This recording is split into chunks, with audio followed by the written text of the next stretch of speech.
Hello. This is the next slide, Five Pillars of Islam. I'll go over each more in depth.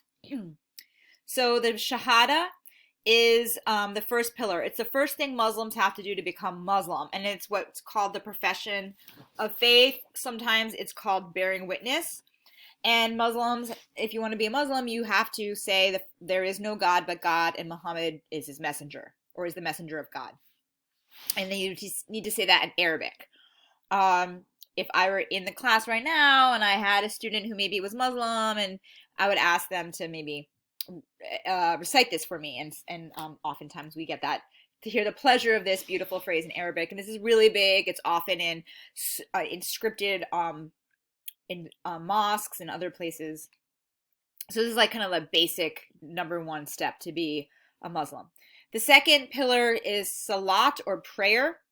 Muslims are to pray 5 times a day, facing Mecca, towards Mecca, the holy city of Islam, um, which is east.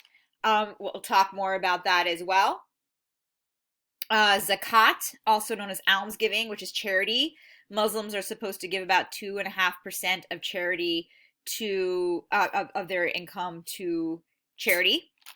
The fourth pillar is Psalm, or fasting, which happens during the month of Ramadan, which we'll talk more about on that slide. And then finally, Hajj, which you are to make a pilgrimage to Mecca at least one time in your life, as long as you're physically and financially able. So those are the 5 pillars. I'm going to go into them in depth, and we'll start with the first one, Shahada, on the next slide.